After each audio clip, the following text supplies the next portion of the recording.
કેમ છો વિદ્યાર્થી મિત્રો? આનંદમાં આપણે ધોરણ 9માં છે. આ જ ચેપ્ટર યાની કે રચના વિશેના બે વિડીયો આપેલા હતા. આજે ત્રીજો વિડીયો તમારી સમક્ષ મૂકવામાં આવે છે. એની અંદર આપણે ખૂણાઓની પણ થોડીક વાત કરીશું. હવે જુઓ, એક ઉદાહરણ મેં બોર્ડ ઉપર લખેલું છે કે 5 સેન્ટીમીટર બાજુવાળા સમબાજુ ત્રિકોણની રચના કરી. સમબાજુ જેની બાજુઓનું માપ સમાન હોય એવા ત્રિકોણની આપણે રચના કરવાની છે. રકમ આપી છે 5 સેન્ટીમીટર. તો આપણે 5 સેન્ટીમીટરની રચનાવાળા ત્રિકોણની રચના કરશું. સૌપ્રથમ માપપટ્ટી, પેન્સિલ, ચેક રબર, પરિઘ, આ બધી જ વસ્તુઓ મિત્રો તમે તૈયાર રાખો.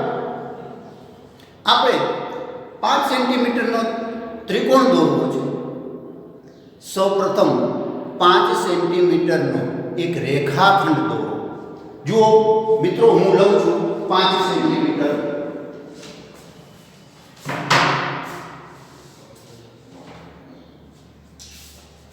આ 5 સેન્ટીમીટર નો એક રેખાખંડ મેં BC દોરેલો છે. હવે આ BC રેખાખંડ મેં દોરેલો છે એનું માપ લખી નાખો છો અહીંયા 5 સેન્ટીમીટર. હવે મિત્રો શું કરવાનું? તમારે પરિકર લેવાનું. આ પરિકરનું માપ જે છે એ પરિકરને BC માપ લેવાનું છે. BCC એ પણ 5 સેન્ટીમીટર છે. જુઓ, હવે તમારે B ને કેન્દ્ર લઈ ઉપરના ભાગમાં યાની કે ઉપરના અર્ધતલમાં એક ચાપ દોરવાની છે. જુઓ, આ રીતે B ને કેન્દ્ર લઈ ફરીથી BC માં ત્રિજ્યા BC, B ને કેન્દ્ર લઈ ઉપરના ભાગમાં યાની કે ઉપરના અર્ધતલમાં એક ચાપ દોરો. આને ચાપ દોરી છે. હવે એવી જ રીતે મિત્રો C ને કેન્દ્ર લેવાનું. C બિંદુને કેન્દ્ર લઈ અને એક ચાપ દોરી. જુઓ, આ C બિંદુને કેન્દ્ર લીધું અને ઉપરના અર્ધતલમાં એક ચાપ દોરી. હવે આગળ વધશું આપણે. આ બંને ચાપ જે છેદ કરે છે એટલે કે ભેગી થાય છે ત્યાં આપણે A બિંદુ એવું નામ આપીશું. આને હું A બિંદુ એવું નામ આપું છું. હવે A બિંદુ અને B બિંદુ એને માપપટ્ટીની મદદથી જોડી દેશું. એવી રીતે A બિંદુ અને C બિંદુને પણ માપપટ્ટીની મદદથી જોડી દેશું. તો આ A B રેખાખંડ એ બની ગયો. એવી રીતે રેખાખંડ AC આપણે દોરીએ તો રેખાખંડ AC આપણે દોરીશું. આ રેખાખંડ AC. હવે વધારાની જે ચાપ છે એને આપણે દૂર કરશું. આ વધારાની જે ચાપ છે એને દૂર કરી દેશું. જુઓ, આ તમારો સમબાજુ ત્રિકોણની રચના થઈ. દરેક બાજુઓનું માપ 5-5 સેન્ટીમીટર છે. તમે માપપટ્ટીથી માપી શકો છો. AB નું માપ 5, BC તો આપણે છે જ લીધેલું છે. AC નું માપ પણ 5 સેન્ટીમીટર થાય છે. તો મિત્રો, આ રીતે તમે જુઓ તો આ ત્રિકોણ છે એ તમારે 5 સેન્ટીમીટરની રચનાવાળો થયો છે. હવે એના રચનાના મુદ્દા લખવા છે. તો શું કરશું? સૌપ્રથમ આપણે આનું પક્ષ લખીશું. જુઓ, હું લખું છું પક્ષ. પક્ષની અંદર પક્ષમાં શું લખશું આપણે કે 5 સેન્ટીમીટર બાજુવાળા, આ તો બાજુઓના માપની ત્રિકોણ રચવો. કૃત્ય કાર્ય શું કરશું? તો ત્રિકોણ એબીસી, ત્રિકોણનું નામ યાદ કરવું હોય. મેં એબીસી તમે PQR આપો, XYZ આપો, DEF આપો, કોઈ પણ નામ તમે આપી શકો છો. આ યાદ રાખજો. તો ત્રિકોણ આપણે લેવો છે. કયો ત્રિકોણ? નામ શું આપ્યું છે? એબીસી. તો આપણે એબીસી લખશું કે ત્રિકોણ એબીસી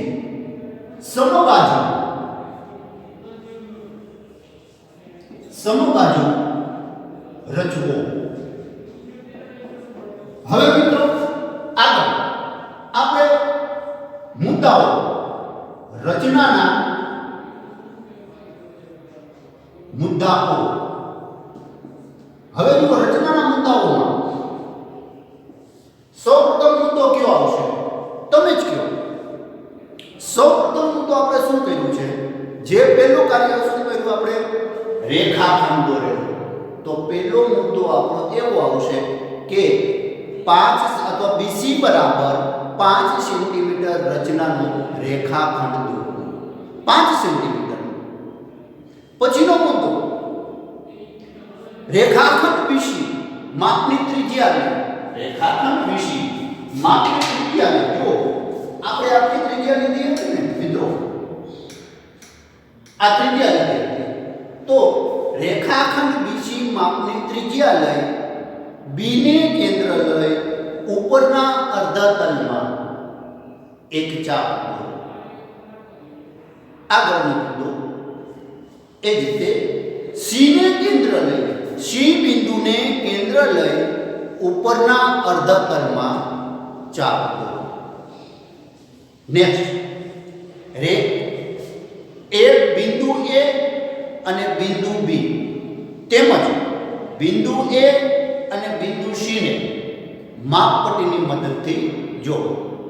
એટલે કે AB અને AC ની રચના થાય, રેખાખંડ બનશે. અંતિમ મુદ્દો, આમ ત્રિકોણ ABC સમબાજુ માપની રચનાવાળો થશે. તો મિત્રો જુઓ, બહુ જ સહેલું છે, અઘરું નથી. હવે આ જે છે એવી રીતે હવે હું તમને બીજો એક ત્રિકોણ આપું છું, એમાં ખૂણાઓની વાત કરું છું.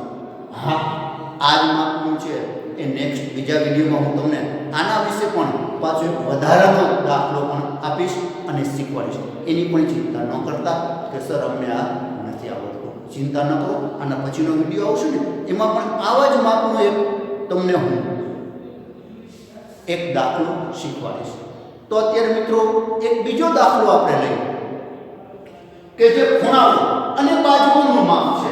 જો એ રકમ લખું છું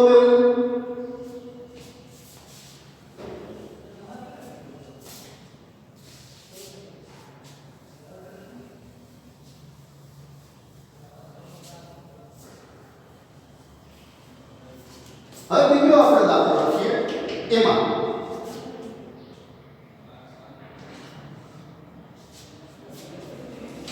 બોર્ડ ઉપર રકમ લખું છું. ઉદાહરણ કે ખૂણો Q બરાબર 60 અંશ, ખૂણો R બરાબર 90 અંશ અને QR બરાબર 5 સેન્ટીમીટર માપવાળા ત્રિકોણ PQR ની રચના કરો. ત્રિકોણ PQR ની રચના કરો. જો મિત્રો આપણે બોર્ડની અંદર રકમ લખી નાખી છે. હવે આ જ માપનું આપણે કાર્ય કરશું. ખૂણો ત્રિકોણ PQR કીધો છે, ત્રિકોણ PQR. હવે સૌપ્રથમ આપણે જે માપ આપ્યું છે ને સેન્ટીમીટર, એનો રેખાખંડ દોરશું. 5 સેન્ટીમીટરનો એક રેખાખંડ આપણે દોરીએ.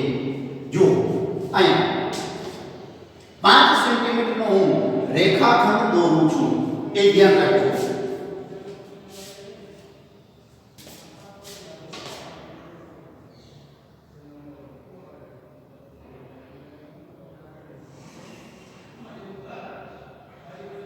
આ 5 સેન્ટીમીટર માપ છે, એને નામ આપેલું છે QR.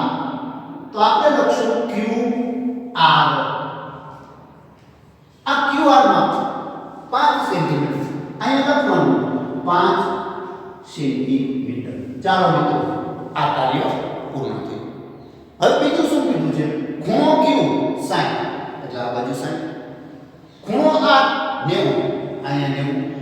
બંને ખૂણાઓ આપણે ઉપર દોરશું, ઉપરના ખૂણામાં, બરોબર છે, ઉપરના અર્ધા તલમાં. તો ગમે તે પેલા ખૂણો R લખો, દોરો, કે ખૂણો Q દોરો, એની સાથે કોઈ મતલબ નથી. પણ બંને ખૂણા વારા ફરતી આપણે લેવાના છે. તો ચાલો મિત્રો, સૌપ્રથમ આપણે આ ખૂણો છે એ 60 અંશના માપનો દોરીએ. જો યોગ્ય માપની ત્રિજ્યા, યોગ્ય માપ, અનુકૂળ માપ, તો બહુ મોટું નહીં અને બહુ નાનું નહીં, એવા માપનું હું ખૂણો આ ત્રિજ્યા લઉં છું. હવે Q ની વાત કરી છે, તો Q ને કેન્દ્ર લઈ અને અર્ધવર્તુળ ચાપ ઉપરના અર્ધા તલમાં દોરું છું. જુઓ મિત્રો, આ ઉપરના અર્ધા તલમાં દોરું છું.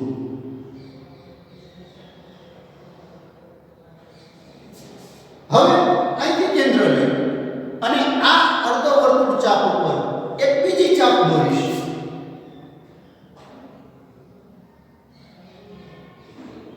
આ બીજી ચાપ દોરી. આ બંને ચાપ, ચાપ અને અર્ધવર્તુળ, ચાપ અને અર્ધવર્તુળની જે ચાપ છે એ બંને જ્યાં છેદ કરે છે ત્યાં અને Q ને લઈ અને એક કિરણ આપણે દોરશું. કિરણ બરાબર મોટું થાય, કોઈ ચિંતા ન કરવી, કારણ કે આપણી પાસે ચેક નંબર હોય જ છે, જેને લીધે આપણે સાફ કરી શકીશું. વધારાનું હોય તો કાઢી નાખવાનું. હવે એવી જ રીતે મિત્રો આપણે આ ખૂણો લેવાનો છે. આ ખૂણો 90 નો ખૂણો રચવાનો છે. તો જુઓ, આ માપની ત્રિજ્યા લેવાની, જે અગાઉ માપ હતી એ જ માપની ત્રિજ્યા લઉં છું, એમાં કોઈ જાતનો ફેરફાર નહીં કરવાનો. આ ખૂણો Q છે, એ માપની ત્રિજ્યા લઈ અને R ને કેન્દ્ર લઈ અર્ધવર્તુળ ચાપ દોરો.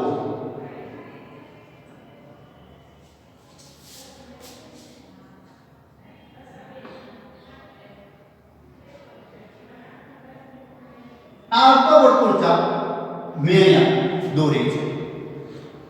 હવે 90 નો ખૂણો દોરવો છે, તો અહીંથી આ ખૂણા દોરતા આપણે આવડે છે અને ફાવી ગયું છે. હવે તો એટલા માટે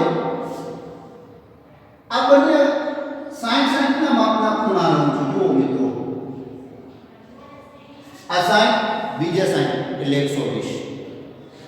60 અને 120 ની અંદર 90 નો સમાવેશ થાય છે, એ આપણને ખબર છે.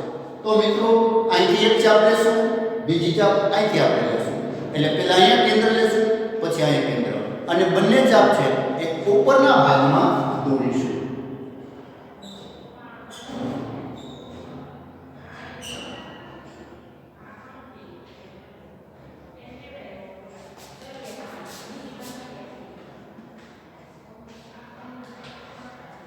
હવે આ બંને ચાપ જ્યાં છેદે છે ત્યાં એક નિશાની કરી રાખવી, જેથી કરીને તમારી ભૂલ ન થાય. હવે અહીંથી આપણે બીજું એક કિરણ દોરવાનું છે. પાછું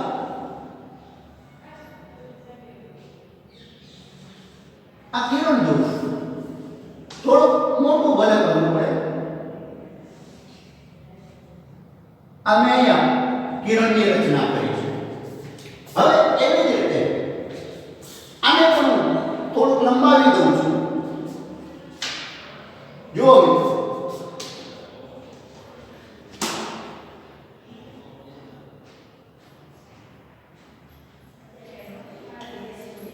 આ આપણે માપ લેશું તો આ ખૂણો 60 નો થશે, જ્યારે આ ખૂણો છે એ 90 નો થશે.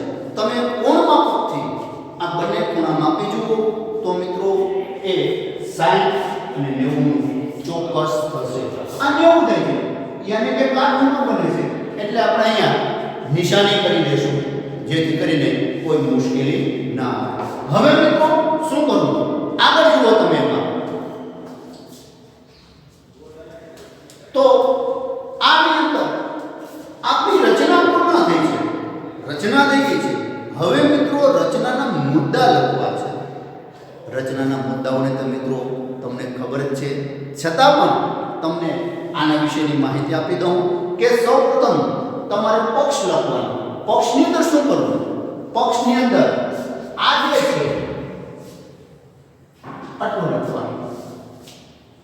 ખૂણો Q બરાબર 60, ખૂણો R બરાબર 90 અને QR બરાબર 5 સેન્ટીમીટર. એટલું તો આમાંથી મળી જશે. કૃત્ય, કૃત્યમાં શું લખવાનું, ત્રિકોણ PQR ની રચના કરવી. ત્રિકોણ PQR ની રચના કરવી. ઘણા મિત્રોને એવું લાગતું હશે કે આ પક્ષ અને કૃત્ય લખવું એ થોડું અઘરું છે, પણ ના મિત્રો, તમને રકમમાંથી જે બધું મળી જાય છે. કોઈ વાંધો નહીં, આગળ વધીશું આપણે મુદ્દાઓ. મુદ્દાઓની તો પણ ખબર જ છે તમને, એક પછી એક લેતું જવાનું. સૌપ્રથમ પહેલો મુદ્દો આપણે લખશું કે રેખાખંડ QR 5 સેન્ટીમીટર દોરો. પછીનો મુદ્દો લખશું Q ને કેન્દ્ર લઈ અને 60 અંશના ખૂણાના માપની રચના કરવી. પછીનો મુદ્દો ખૂણો R બિંદુને કેન્દ્ર લઈ અને 90 ના માપના ખૂણાની રચના કરવી. મિત્રો હવે વધારે ડિટેલની અંદર પછી તમારે નહીં જવાનું કે પહેલા 60 દોરો, પછી એને કેન્દ્ર બીજા 60 દોરવાના એટલે 120 થાય. આ બંને કેન્દ્ર લઈ અને પછી ઉપરના ભાગમાં તમે ચાપ દોરશો તો 90 થાય. એવી હવે ડિટેલની અંદર જો લખવા જશો ને તો મિત્રો તમારે લગભગ 12-15 મુદ્દા થઈ જાય, ખૂબ જ લાંબુ થઈ જશે. એટલે હવે એ છોડી દેવાનું આપણે અને ઓછામાં ઓછા 5 થી 6 મુદ્દા થાય એવો પ્રયત્ન કરો. હા, 2-3 મુદ્દામાં પૂરું નથી કરવાનું, 5-6 મુદ્દાઓ થવા જોઈએ. તો મિત્રો હવે ખૂણો R છે એ 90 નો દોરો. પછી આ બંને આને આપણે y નામ આપીએ, કિરણ RY અને કિરણ QX. કિરણ RY અને કિરણ QX બંને જ્યાં છેદે છે, બંને જ્યાં છેદે છે ત્યાં P બિંદુ એવું નામ આપો. પછી છેલ્લો, આમ ત્રિકોણ PQR ની આપેલા માપ અથવા માંગેલા માપ મુજબની ત્રિકોણની રચના થશે. તો મિત્રો આ ખૂણાઓની વાત આપણે કરી છે, સમબાજુઓની પણ વાત કરી છે. નેક્સ્ટ વિડીયોમાં પણ મિત્રો આ જ રીતે હું તમને બીજા દાખલાઓ વિશેની પણ માહિતી આપીશ અને શીખવાડીશું મિત્રો. તો ચાલો મિત્રો, હવે હું રજા લઉં છું. આવજો. જય હિન્દ, જય ભારત.